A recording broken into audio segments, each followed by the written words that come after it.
소선지자라고 하는 말을 처음 듣고는 대선지자는 아마 키도 크고 잘생기고 능력이 출중한 선지자인가 보다 라고 생각을 했는데 나중에 알고 보니까 그게 아니었습니다. 철저하게 성경 분량에 따른 구분이었음을 알게 되었습니다. 그러니까 누가 예수님에 대해서 더 많이 예언했느냐에 따라서 대선지자가 되고 소선지자가 됩니다.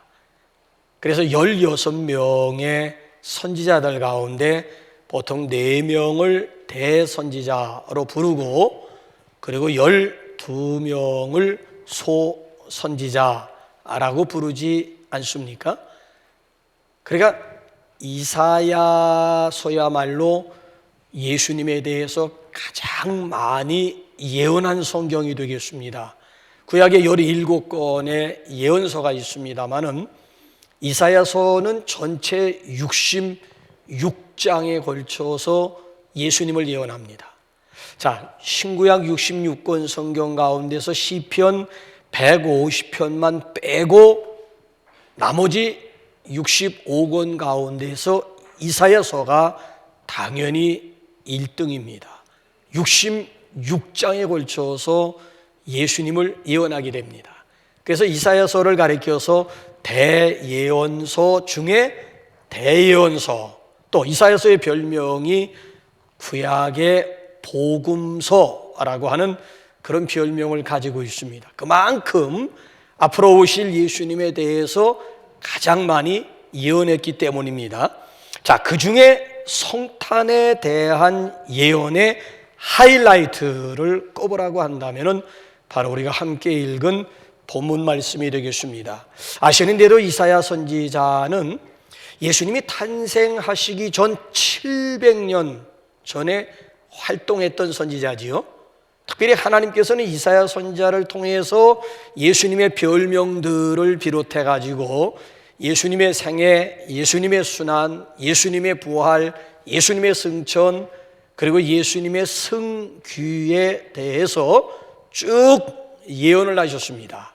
자, 그 중에 이제 오늘 여기 6절 한번 상반절을 한번 보실래요? 6절 상반절 시작. 이는 한 아기가 우리에게 낳고 한 아들을 우리에게 주신 바 되었는데 그 어깨에는 정사를 메었고, 물론 저기 나오는 한 아기 한 아들은 구세주로 태어나실 메시아 예수 그리스도를 가리킵니다. 근데 문제는 저기 빨간 글씨를 보게 되면 우리에게 낳고 우리에게 주신 바 되었는데 과거형을 쓰고 있다라고 하는 사실이죠.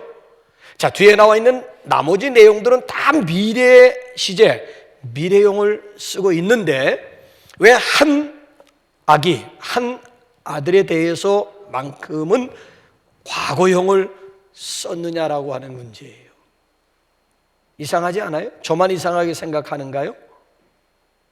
아니, 그렇지 않습니까? 성경을 보게 되면 이런 어법들이 종종 나오는데 그 중에 하나가 바로 오늘 여기 우리가 함께 읽은 본문 말씀이 되겠습니다. 자, 보세요. 700년 후에 일어날 일이지만 하나님의 경륜 가운데서 100% 확실한 사건, 아니 아주 중요한 사실을 이야기할 때에는 과거형을 쓴다는 거예요. 미래에 일어날 일이라 할지라도 과거형을 쓴다는 거예요.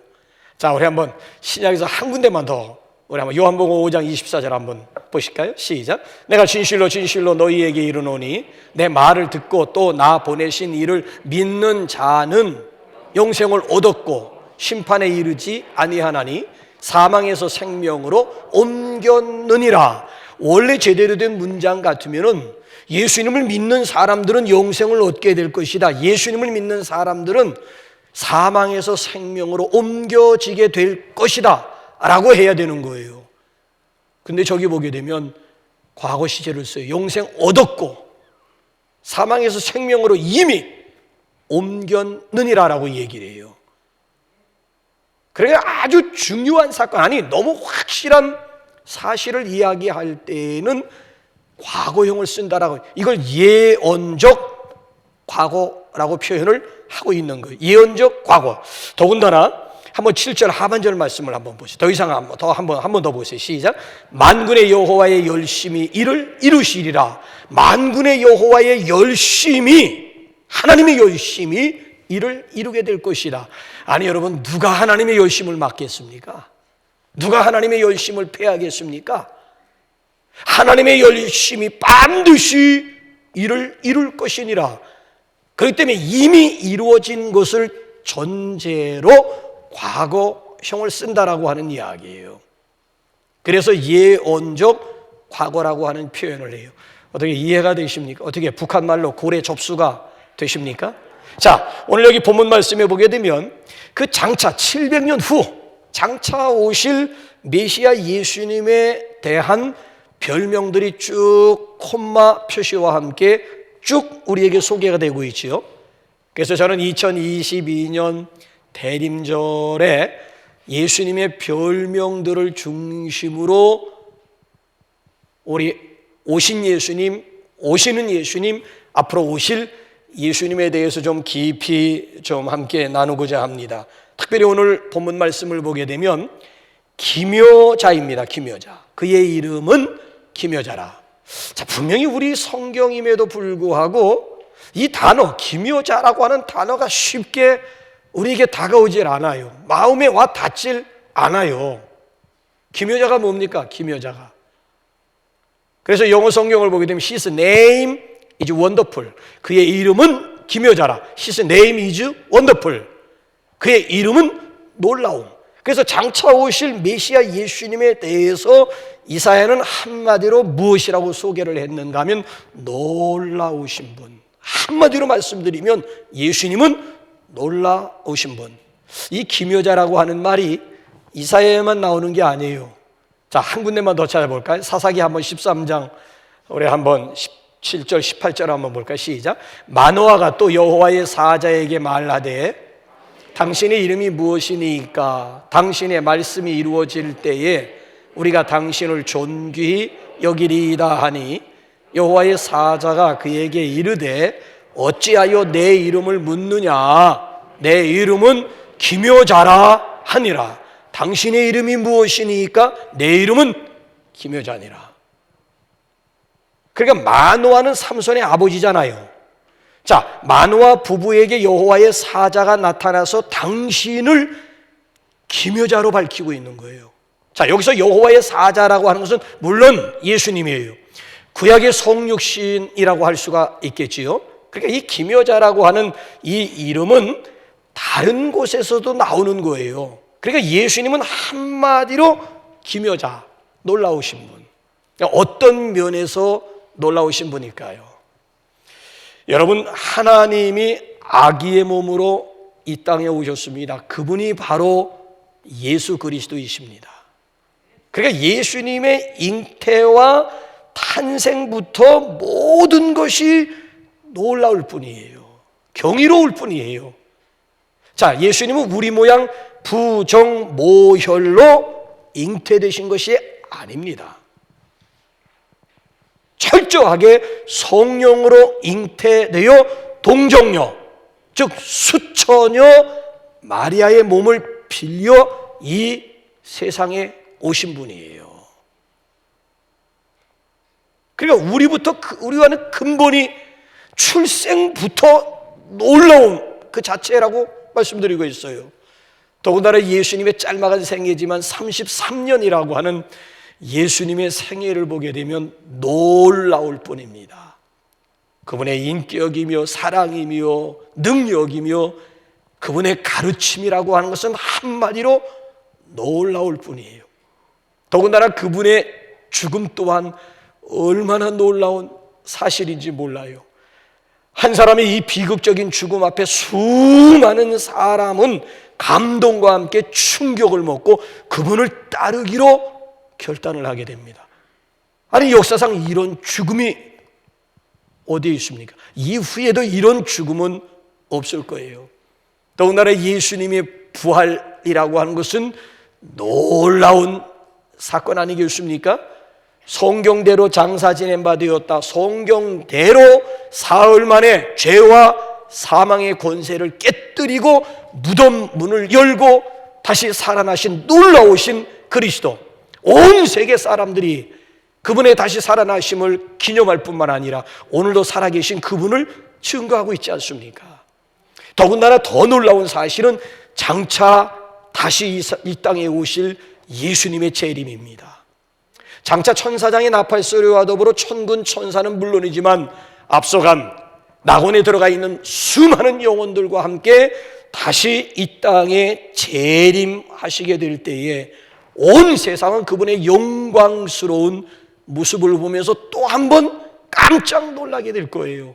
그래서 요한계시록 1장 7절이 뭐라고 증거하는지 우리 한번 다 같이 한번 읽어볼까요? 시작. 볼지어다 그가 구름을 타고 오시리라. 각 사람의 눈이 보겠고 그를 찌른 자들도 볼 것이요 땅에 있는 모든 족속이 그로 말미암아 애곡하리니 그러하리라. 아멘. 자, 예수님이 하늘로 올라가심을 본 그대로 사도행전 1장에 보면 어찌하여 하늘을 쳐다보고 있느냐, 너희 가운데 들리우신 예수 그리스도는 올라가신 그대로 다시 오시리라는데 계시록 1장 보게 되면 구름 타고 다시 오시리라. 그때 각 사람의 눈이 그를 보겠지만 그를 찌른 원수들도 볼 것이고 땅에 있는 모든 족속들이 예수님으로 말미암아, 재림하실 예수님으로 말미암아 애곡하게 될 날이 반드시 온다는 거예요. 자, 왜 재림하실 예수님을 보고 땅에 있는 모든 족속들이 애곡하게 될까요? 2000년 전에 오신 예수님은 구원의 주님으로 이 세상에 오셨지만 이제 장차 다시 오실 예수님은 더 이상 구원의 주님이라기보다는 심판의 주님으로 이 세상에 오실 거예요. 벌써 천사장의 나팔 소리가 울려 퍼지면 이미 때는 늦은 거예요. 그러니까 모든 족속, 땅에 있는 모든 민족, 모든 족속들이 예수님을 보면서 애곡하게 된다라고 하는 얘기지요.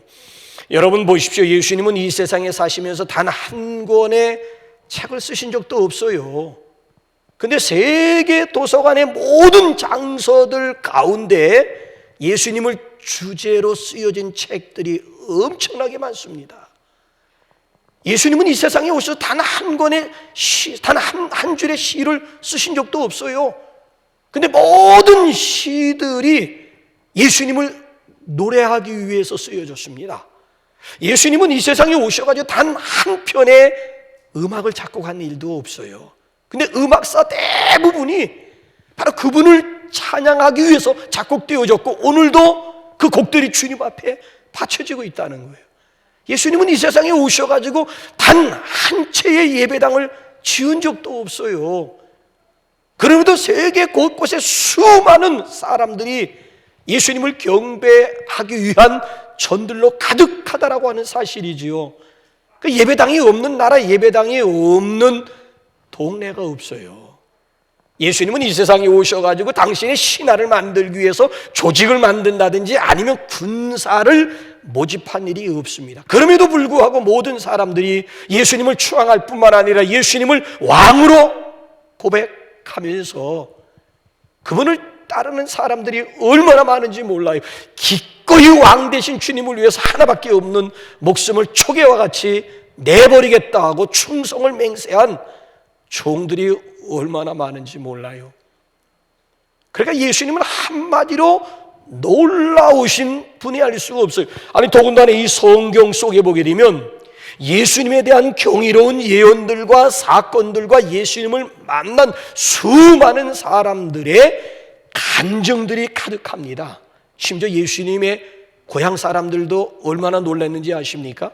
자, 우리 한번 마태복음 13장 한번 54절 한번 보실까요? 시작. 고향으로 돌아가사 저희 회당에서 가르치시니 저희가 놀라 가로되 이 사람의 이 지혜와 이 능력이 어디서 났느냐. 고향으로 돌아갔을 때 고향 사람들, 예수님이 함께 30년 동안 함께 자란 고향 사람들까지 다 깜짝 놀랐다는 거예요.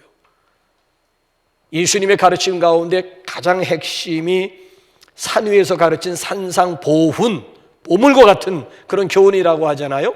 자, 산 위에서 산상보훈을 말씀하셨을 때에 거기에 장정만 5,000명이고 부녀자들까지 어린아이들까지 하게 되면 학자들이 2, 3만 명으로 추산하지 않습니까? 그 2, 3만 명의 수많은 사람들이 산 위에서 예수님의 말씀을 듣고 보인 반응이 뭘까요? 자, 마태복음 7장 마지막 부분 한번 다 같이 한번 읽어볼까요? 시작. 예수께서 이 말씀을 마치심에 무리들이 그 가르치심에 놀라니, 이는 그 가르치시는 것이 권세 있는 자와 같고 서기관들과 같지 아니함이로라. 그 당시에 예수님의 인기라고 하는 것은 하늘을 찔렀습니다. 그래서 졸지에 옷과 부대를 빼앗긴 이 바리새인과 서기관들이 작심하고 공개 질문을 던졌습니다. 올무를 놓기 위한 질문이었어요. 자, 그 곤란한 질문에 대해서 예수님이 명쾌하게 대답을 하셨을 때에 바리새인과 서기관들이 보인 반응이 뭔 줄 아십니까? 마태복음 22장 22절 또 한번 보세요. 시작. 그들이 이 말씀을 듣고 놀랍게 여겨 예수를, 그러니까 한 길로 왔다가 아이고 쪽팔려라 그래가지고 7길로 도망가고 있는 모습이에요. 더군다나 예수님의 생애와 능력 앞에서 사람들이 보인 반응이 뭘까요? 우리 한번 마가복음 1장 27절 또 한번 보세요. 시작. 다 놀라 서로 물어 가로되 이는 어찌미뇨 권세 있는 새 교훈이로다. 더러운 귀신들을 명한즉 순종하는도다 하더라.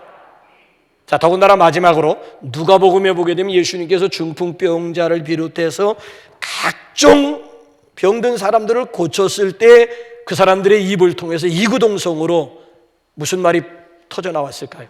자, 누가복음 5장 26절 우리 한번 다 같이 한번 읽어볼까요? 시작. 모든 사람이 놀라 하나님께 영광을 돌리며 심히 두려워하여 가로되 오늘날 우리가 기이한 일을 보았다 하니라.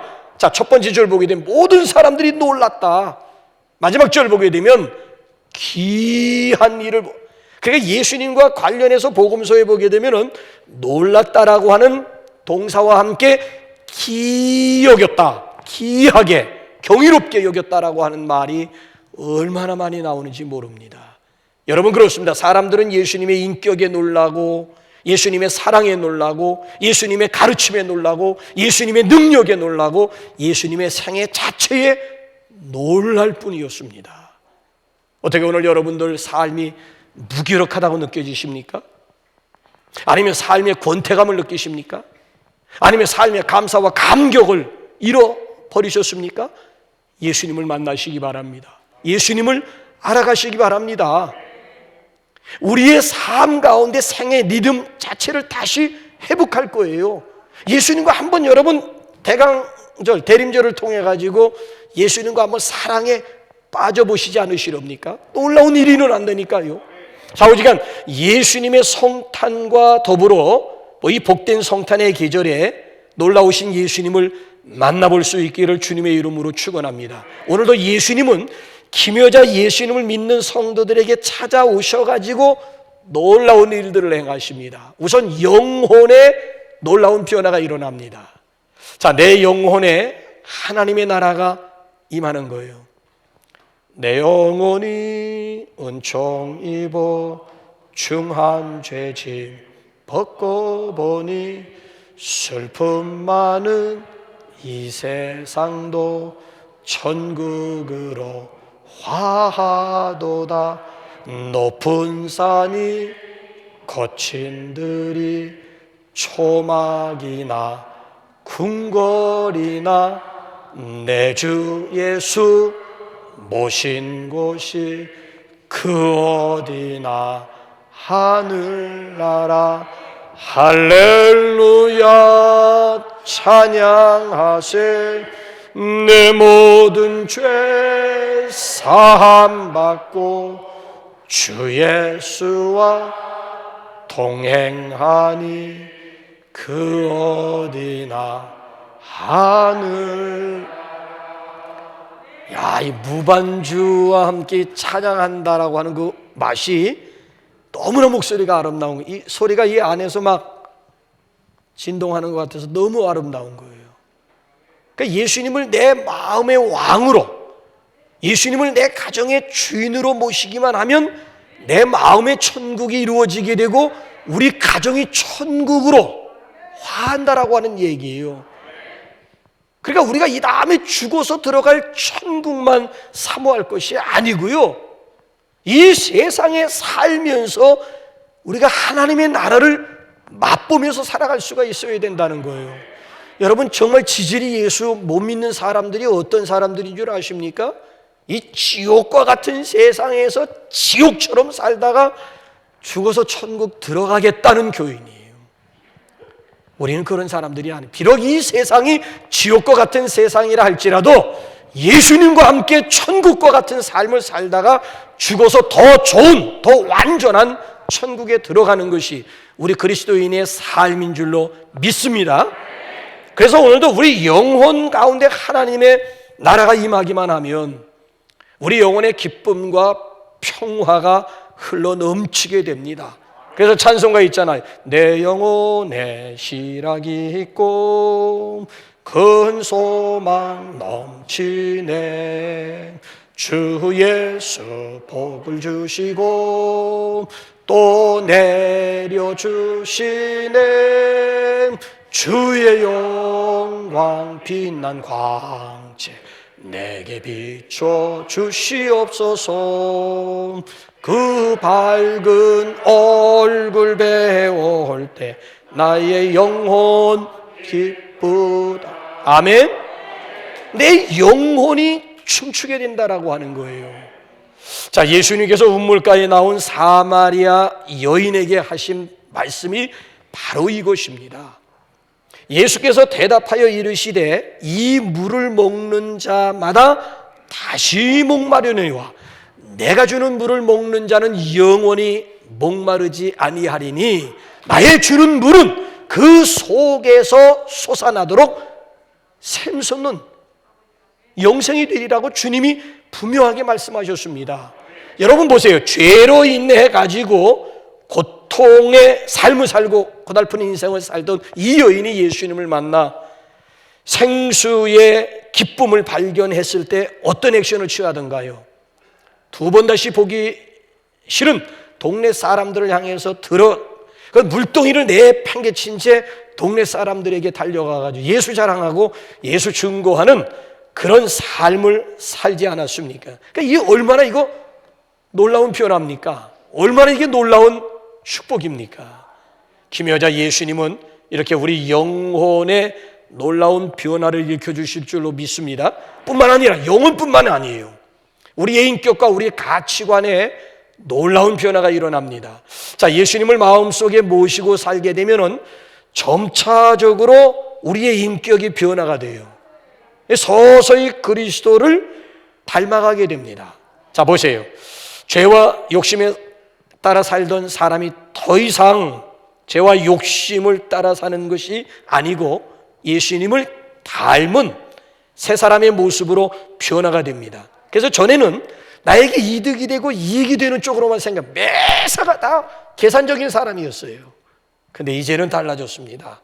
이기적인 삶이 아니라 이타적인 삶, 이기적인 존재가 아닌 이제는 나 아닌 다른 사람들을 헤아릴 수 있는 이타적인 존재가 되었다는 거예요.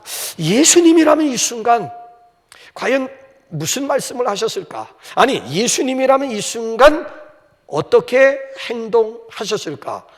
벌써 여러분 놀라운 변화 아니겠습니까? 그래서 예수 믿는다라고 하는 의미가 다른 의미가 아니에요. Value Orientation in Christ, 그리스도 안에서의 가치 전환. 그러니까 무엇이 중요한 것인가가 예수 믿기 전과 예수 믿은 이유가 완전히 달라지게 되었다는 게 가치관의 변화예요. 놀라운 변화 아니겠습니까?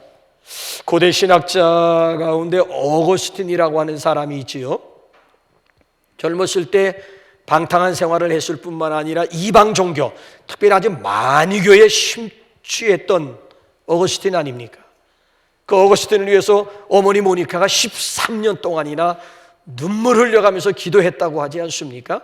13년 만에 탕자 어거스틴이 세인트, 성자 어거스틴이 된 거예요. 기독교 역사적으로 보게 되면 바울 다음 가는 아주 신앙의 거목, 신앙의 거인이 된 거예요. 여러분, 바울이 기독교의 교리에 대한 체계를 세웠다고 한다면 그 위에 집을 지은 사람이 어거스틴이라고 하지 않습니다. 그의 신의 은총론이라고 하는 것은 그 내용이 얼마나 풍부하면서도 얼마나 심오한지 몰라요. 자, 이 어거스틴이 어느 날 길을 가다가 옛날 뒷골목에서 함께 놀던 여인을 만나게 된 거예요. 그래서 못 본 채하고 그대로 지나갑니다. 그랬더니 이 여인이 쫓아오면서 오빠 나야 나 몰라 나라니까. 그럴 때 이 어거스틴이 뒤도 돌아보지 않고 중얼거린 말이 있습니다. 너는 너지만은 나는 예전의 내가 아니다. 네가 알고 있던 예전의 어거스틴은 이미 죽었노라. 그리고 뒤도 돌아보지 아니하고 그의 갈 길을 갔다고 그래요.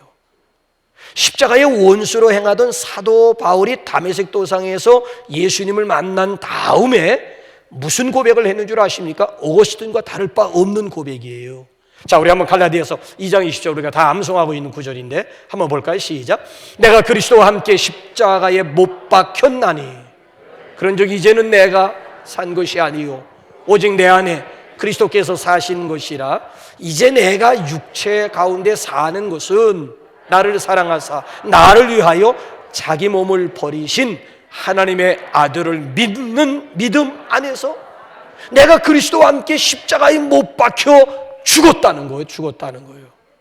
이전에 내가 아니라고 하는 얘기, 이미 예수 그리스도와 함께 십자가에 못 박혀 죽었다라고 하는 그런 고백이에요. 그러니까 예수님은 이렇게 놀라우신 분이에요.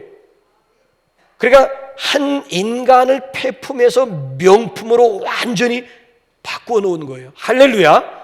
자, 그런가 하면 영혼만 변화가 되는 것이 아니고 우리의 인격이나 우리의 가치관만 변화되는 것이 아니라 우리의 라이프, 우리의 삶 자체가 변화가 됩니다. 저 아프리카에 가서 건장한 청년들을 붙잡아다가 미국 노예 시장에다 팔아먹은 인신 매매범이 있었지요. 존 뉴턴이라고.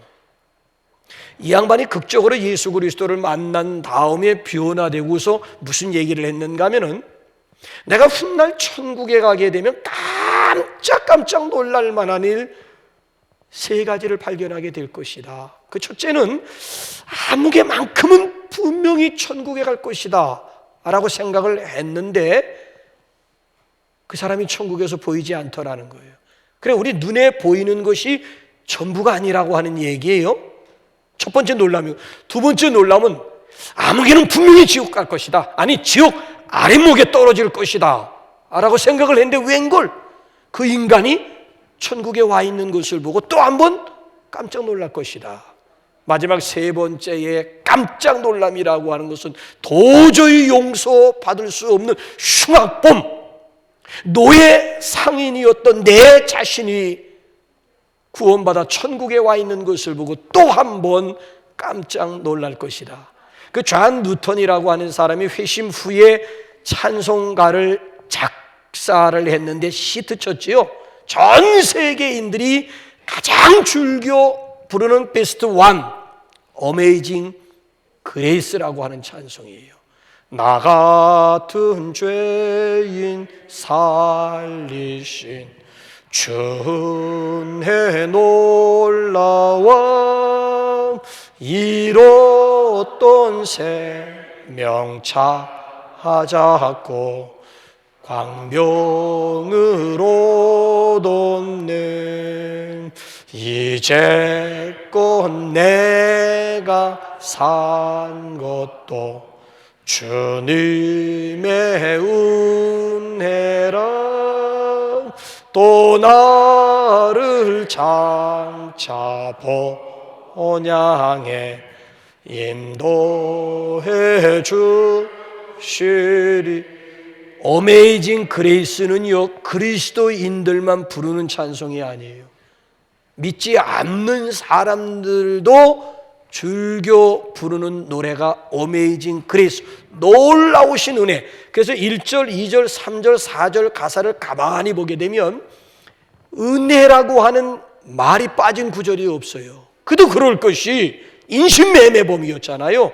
흉악범이었던 자기 자신이 회심해서 그리스도인이 되고 하나님의 자녀가 되었다라고 하는 것, 이건 하나님의 은혜가 아니고는 아니 지금까지 지은 죄를 자기가 무엇으로 갚을 수가 있게, 아니 무엇으로 대가를 치를 수가 있겠느냐는 거예요.